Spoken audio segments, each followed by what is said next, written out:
पहले भी स्वागत करता हूँ। और आज की ये जो प्रेस वार्ता है इसमें हमारी प्रदेश अध्यक्ष श्रीमती प्रतिभा सिंह जी इस प्रेस वार्ता को संबोधित करेंगे और उनके साथ उपस्थित हमारे शिमला ग्रामीण से जो कांग्रेस पार्टी के प्रत्याशी विजय होकर आए हैं श्री विक्रम जी और शिमला शहरी से हमारे प्रत्याशी जो विजय होकर आए हैं श्री हरीश नागर जी, उपस्थित जी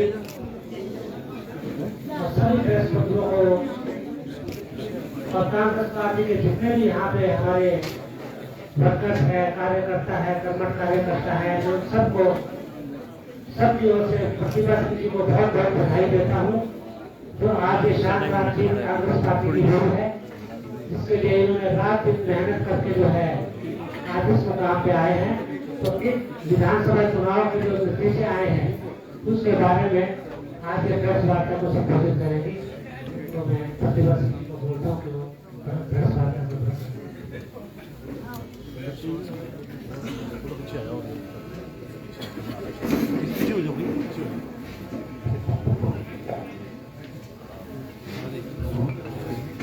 बड़े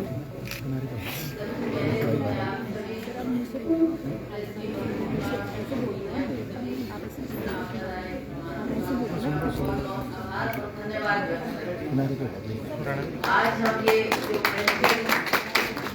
प्रेस कॉन्फ्रेंस करने जा रहे हैं, यहाँ पर पूरे प्रदेश में एक खुशी का माहौल है। कांग्रेस दोबारा सत्ता में आई है। इस विजय को मनाने के लिए सभी के दिलों में एक उत्साह और खुशी का माहौल पूरे प्रदेश में दिख रहा है। मैं आपको बताना चाहती हूँ कि सबसे पहले तो मैं हिमाचल प्रदेश की जनता का और जन जन का आभार व्यक्त करना चाहती हूँ, जिनके सहयोग से, जिनके आशीर्वाद से हम इस चुनाव को जीत पाए। दूसरी बात, हमारे पार्टी वर्कर, पार्टी के सभी आला नेता, पार्टी का सभी छोटे से छोटा और बड़े से बड़ा वर्कर, इनका भी मैं दिल से बहुत बहुत आभार व्यक्त करती हूँ जिस तरीके से इन्होंने इस चुनाव में काम किया और हमारी पार्टी को इस मकाम तक पहुंचाया, उसमें उनका भी बहुत बहुत आभार। आप सब जानते हैं कि हाईकमांड श्रीमती सोनिया गांधी जी, राहुल गांधी जी, प्रियंका गांधी जी, इनका बहुत बड़ा वरदहस्त हमारे ऊपर रहा, इनका आशीर्वाद रहा, जिसकी वजह से हम इस सफलता को, ये सफलता हमको मिल पाई। तो आज उनका आभार व्यक्त करते हुए मैं हमारे जो प्रभारी रहे शुक्ला जी, तेजेंद्र बेटू जी और सभी कांग्रेस के जो बाहर से ऑब्जर्वर भी लगे, उनका भी आभार व्यक्त करना चाहती हूँ कि आपने भी रात दिन मेहनत करके हमको इस चुनाव में सफलता प्रदान की। सबसे पहले तो मैं आपको मुख्य कारण बताना चाहती हूँ कि ये जो चुनाव हमने जीता है, इसमें सबसे बड़ा कारण क्या रहा। स्वर्गीय वीरभद्र सिंह जी, जिनका एक चेहरा हर चुनाव में होता था और लोग उस चुनाव में बढ़ चढ़ के भाग लेते थे। इस बार उनकी कमी जरूर महसूस हुई और लोगों ने ये प्रण किया, ये फैसला किया कि आज माननीय वीरभद्र सिंह जी बेशक हमारे बीच में नहीं है, पर उनकी तस्वीर, उनकी यादें, उनके काम और उनका जो जुड़ाव लोगों से था वो आज भी बरकरार है। और उसके हर व्यक्ति ने ये महसूस किया कि वीरभद्र सिंह जी आज भी हमारे दिलों में जिंदा है। उनका ऋण हम एक वोट देकर चुकाना चाहते हैं। इसमें सभी ने, चाहे वो किसी भी पार्टी से संबंधित थे, उन्होंने बढ़ चढ़ के इसमें भाग लिया और हमें ये सहयोग दिया, जिसकी वजह से हमको ये सफलता मिल पाई। कुछ कारण ये भी रहे, भाजपा की सरकार ने बहुत से वायदे किए, लोगों की बहुत सी आशाएं थी कि भाजपा की सरकार, जिसको लोगों ने मौका दिया था, 5 साल उनकी सरकार प्रदेश में रही और 5 सालों में जयराम ठाकुर जी ने कोई ऐसा कार्य करके नहीं दिखाया कि उन्होंने हिमाचल प्रदेश की जनता के लिए कोई काम किया। बड़ा दुर्भाग्य रहा कि इसी कार्यकाल में कोविड आया और 2 साल कोविड में भी लोगों को लगा कि शायद हम जहाँ कुछ और काम नहीं कर पा रहे, कम से कम ये हमारे को स्वास्थ्य सुविधाएं देंगे और जो हमारे मरीज जिनको हम अस्पताल पहुंचा रहे हैं उनको मदद मिलेगी, चाहे वो ऑक्सीजन की उनको कमी लगी, दवाइयों की कमी लगी, उसमें भी ये सरकार पूरी तरह नाकाम रही। इन्होंने जो जिस तरीके का घोटाला इसमें हुआ है वो भी एक बहुत ही दुखद बात है कि ऐसे कार्यकाल, ऐसे वक्त में जबकि लोग और मरीज मौत और जिंदगी से जूझ रहे थे, उस वक्त इन्होंने इतना बड़ा स्कैंडल ये जो हुआ है वो जग जाहिर है, सभी जानते हैं कि कहाँ तो सेवाएं दे ली थी। और इसमें भी मैं ये कहना चाहती हूँ कि माननीय भद्र सिंह जी ने जो बहुत पहले एक सोच की थी और एक ऑक्सीजन प्लांट जो लगाया जिसकी वजह से बहुत सी जानें बची और इस सरकार से लोगों को लगा कि शायद हमारे को मदद मिलेगी, पर चारों तरफ निराशा ही निराशा दिखी। तो ये भी एक मुख्य कारण था। जहाँ तक इस सरकार की बात है, अब आप सब जानते हैं कि ना कोई विकास का काम हुआ, ना ही कोई ऐसा बड़ा कार्य हुआ जिसको हम कह सके कि इनके कार्यकाल में जयराम ठाकुर की सरकार की देन है। और उसी तरह से जो स्कैंडल्स इनके कार्यकाल में हुए, पुलिस में भर्ती में घोटाला आपके सामने है कि किस तरीके से इन्होंने बहुत से बच्चों ने उसमें आवेदन दिया था, बहुत ने बच्चों ने वो टेस्ट क्लियर किया था और उनको लगता था कि हमें एक सरकारी नौकरी उपलब्ध होगी, पर उसमें भी इन्होंने ये कह दिया कि ये इसमें घोटाला हुआ है, जबकि सब जानते हैं कि किस तरीके से ये जो ये पुलिस की भर्ती में एक स्कैंडल हुआ है वो आप सबके सामने रहेगा। उसी तरह से हम जानते हैं कि पिछले 5 सालों में बहुत सी आशाएं जो लोगों को थी, चाहे वो सड़कें बनाने की बात थी, हमारे किसान बागवान जो बहुत त्रस्त थे और उनको लगता था कि शायद इस सरकार हमारी मदद करेगी, और उसमें भी उनके आशाओं के मुताबिक ना वो सड़कों पर पैचवर्क हुआ, ना वो सड़कें बनी, ना वो सड़कों को दुरुस्त किया गया और बागवान और किसान त्रस्त रहे क्योंकि उनको लगता था कि इस कार्यकाल में शायद हमको कोई राहत मिलेगी, हमारी मांगों पर सरकार गौर करेगी।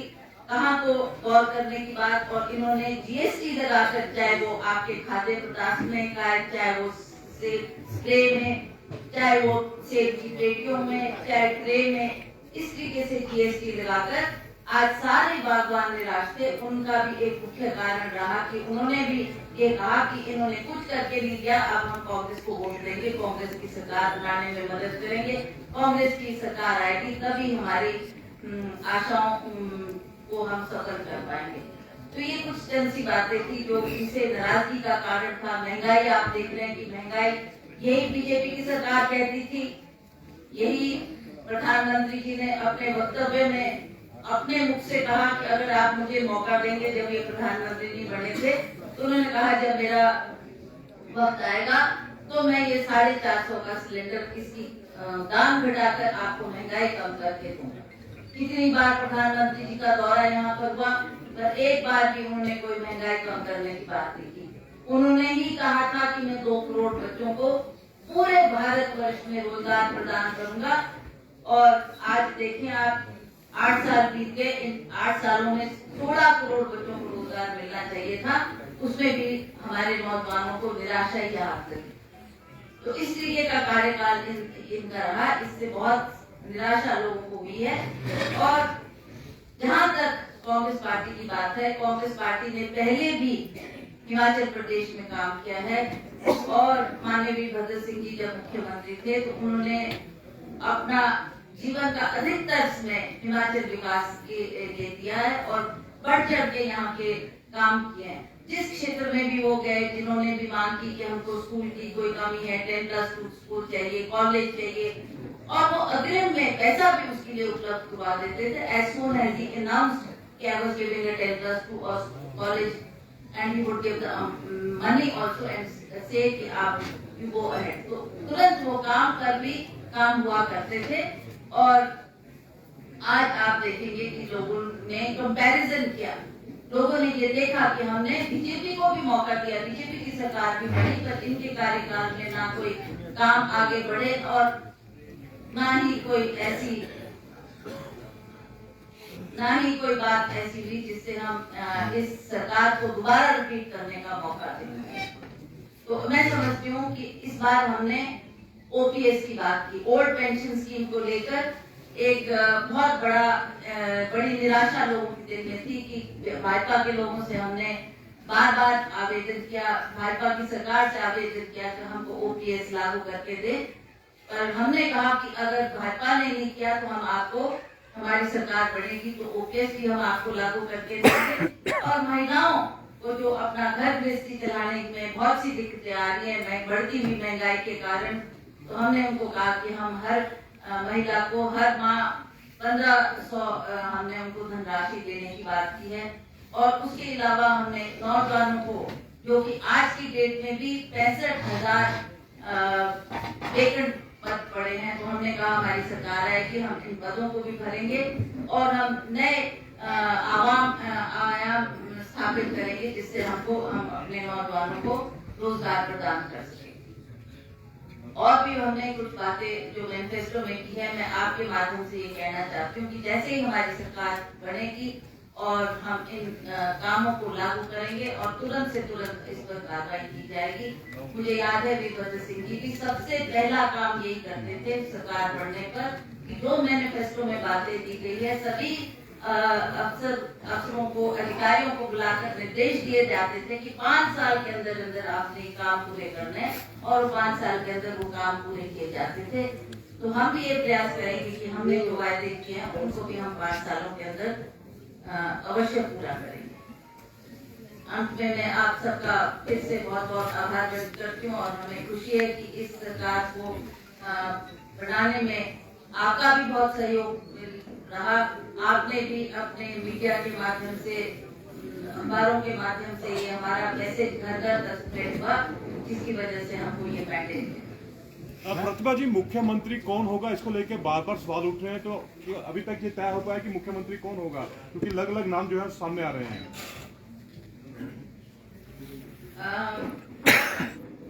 जहाँ तक मुख्यमंत्री की बात है, आप सब जानते हैं कि आज ही की फाइनल हुआ है कि कौन कौन जीत कर आए।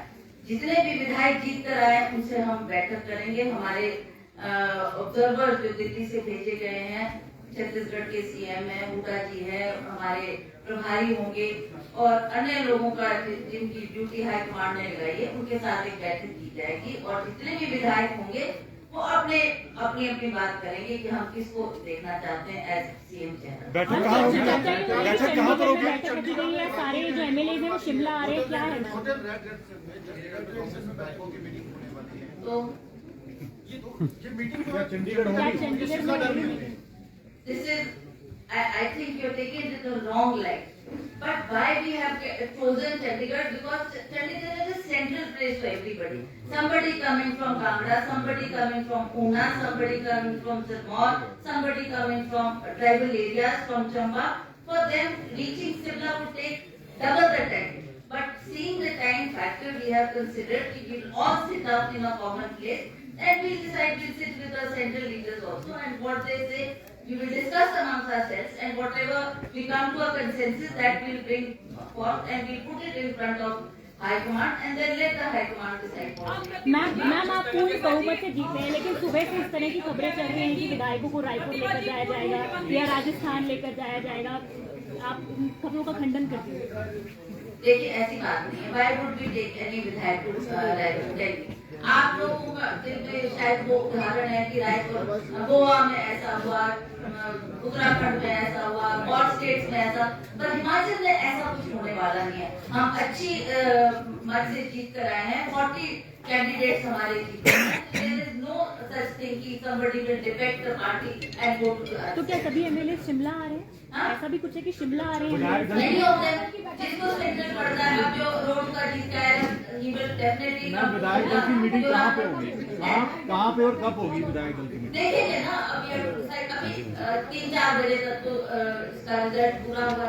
अब इसके ऊपर मंथन किया जाएगा, विचार विमर्श किया जाएगा कि हमको कहाँ मिलना है, कहाँ हमने तय करना है, सबको कन्वीनियंट होना चाहिए वो जगह।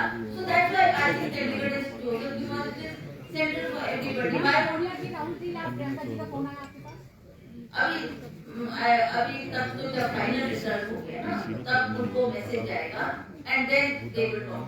प्रतिभा जी कोशिश कर रही है अभी भी कोशिश कर रही है, पता चला है भारतीय जनता पार्टी अभी भी कोशिश कर रही है, पता चला है साजिश कुछ कर रही है। वो कर रहे हैं जो वो कर रहे हैं। We are not bothered about that. We are only bothered about our own party and our own Congress. Independence से भी क्या बेस्ट तो आपके पास मेजोरिटी है, लेकिन फिर भी इंडिपेंडेंस ठीक है, if they want to come, they are most willing. They can join us and be part of the government. Congress के भी कई सीनियर नेताओं ने कहा है कि जिस तरीके से बीजेपी पहले ऐसा करती आई है पहला गिरे आप किस तरह से आगे जोर से बोलो।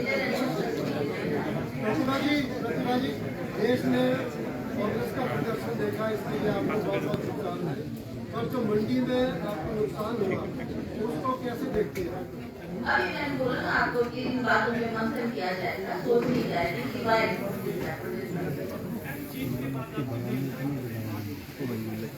तो बड़ा बैठा हुआ है।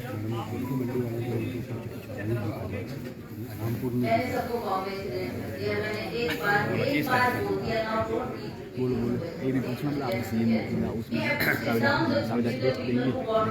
मेरे तो अभी नहीं सुनो सीएम आप है, आप दावेदारी पेश करेंगे भाई सीएम की, ये तो बुझो हाईकमान बोलो ना, दावेदारी तो ये करेंगे हाईकमान तो तय करेंगे। प्रतिभा जी चुनाव से पहले मैडम आप भी करेंगे दावेदारी पेश करेंगे, आप भी एज ए सीएम आप भी दावेदारी पेश करेंगे। देखो दावेदारी की बात नहीं है, it is for the high command to decide कि वीरभद्र सिंह की लेगेसी को भी नजरअंदाज नहीं किया जा सकता। आप रिस्पॉन्सिबिलिटीज के लिए तैयार हैं अगर अब आपको जिम्मेदारी मिलती है। High command gave me a responsibility of fighting the by-election where I was facing a very tough challenge. Why? Because there was a BJP government in the center, there was a BJP government in the state, CM was from Mandi itself, and at that juncture, where Virbhadra Singh had just won, 1-2 महीने हुए थे उनको गए, मैं उस trauma से गुजर रही थी और मुझे हाई कमांड ने कहा कि आपने ये इलेक्शन लड़ना है। उन्होंने औरों से भी कहा पर और सब मुकर गए कि no we don't want to fight, we don't want. Ultimately it came to me. I said okay, if the high command has given me this order, I shall obey. I obeyed and I faced the election and I won the election. Secondly, Madam Sonia ji made me the party president and she gave me that responsibility. I took that responsibility also and I covered each and every area, 68 constituency has been set, and I did my best and this is the result of that hard work we had put in for the party. Ma'am पूर्व मुख्यमंत्री जयराम ठाकुर कह रहे थे कि विधायकों को चंडीगढ़ ले जाना ये बचकाना है। दूसरी तरफ उन्होंने कहा कि जिस तरह खरीद फरोख्त की तरफ भी इनडायरेक्टली इशारा किया, आप क्या कहेंगी मैम? ऐसा कभी हिमाचल में हुआ नहीं है। की बात नहीं है। Why should we buy when we already got 40 MLAs with us? Why should we do that? And if they are trying, they will not be successful in it. Thank you. I have answered all your questions and again, Sinatha ji is sitting here. I congratulate जिम्मेदारी नहीं मिलती है तो क्या बगावत करेंगे? और ये लोगों की आशाओं के मुताबिक खड़े उतरे हैं, इनको सभी की तरफ से बहुत बहुत thank you. Pratibha ji ma'am हमारी तो आज आपको